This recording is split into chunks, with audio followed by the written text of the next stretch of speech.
was Lester Bangs really the epicenter of critical writing for music, or because I also believe there's writers that write for each other as well.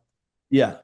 Like there's certain pitchfork writers now that when they're going to roast an album, it's almost like, hey, y'all, check what I'm about to do. And they'll just, it's almost like their version of the aristocrats for Yeah, yeah, comedians. yeah, yeah, totally, totally. But it is He was kind of the guy. Lester was a little bit more of a heckler than he became more of an oracle, but he was kind of the heckler. He gotten fired from Rolling Stone. He was a big character. And then the offshoot of Lester was Richard Meltzer, who was not as talented Mhm. and kind of more of a legitimate pretender to the crown. Did he truly love music, or did he love the art of the takedown, the art of the snark? Well, this is an amazing question. I would say Lester, no. Others, yes. Yes. I would say yes.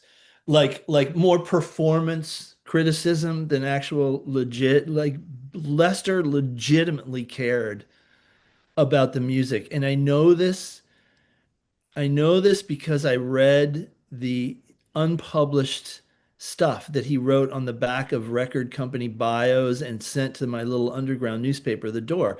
And much more, never had any assignments.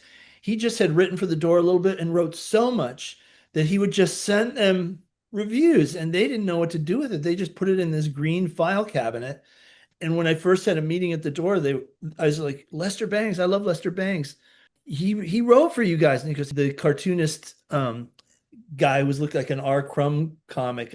I remember him Right. thinking, oh my God, he won't stop writing for us. He keeps sending all this stuff, and it's like we can't, it's long, we can't publish it. It's over in the green file cabinet. And I was like, So can you own his original writings? I didn't take them Oh, foolishly. And I bet they got thrown away because I don't think they were even fully read. But Ahmir, you would get like, I don't know, I don't have a bio-ish thing around here, but like it was coffee stained and beer stained, and it was single draft like XXX. He would just do like backspace on the typewriter and it's like XXXXX, so you could see what he didn't want us to the publish, redacted, whatever. yeah. It was beautiful writing, and I don't know what happened to it.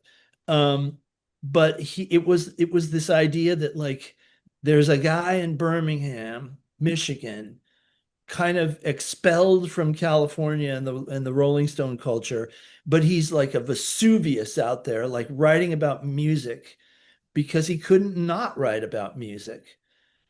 So what And was his outlet? What was his outlet if there's not Substack Cream, or Cream. so Cream would just take everything? I think he wrote for the Village Voice too. He Okay. wrote a thing about Elvis at the Village Voice dying. That was amazing. So there he had outlets were starting to come up, maybe Trouser Press and stuff. But Lester's main thing was Cream. And yeah, so like and a lot of his great stuff was in Cream, but a lot of his great stuff is nowhere now, sadly. And that was a real lesson to me. That's like you don't have to write to be published. You can actually write to write, which I tried to emulate doing this book, The Uncool. That was for me, that was my version of beer stained writing on the back of a bio. It was just stuff for me, just because I loved writing and I felt kind of after the Almost Famous musical, I was like, God, I wasn't directing.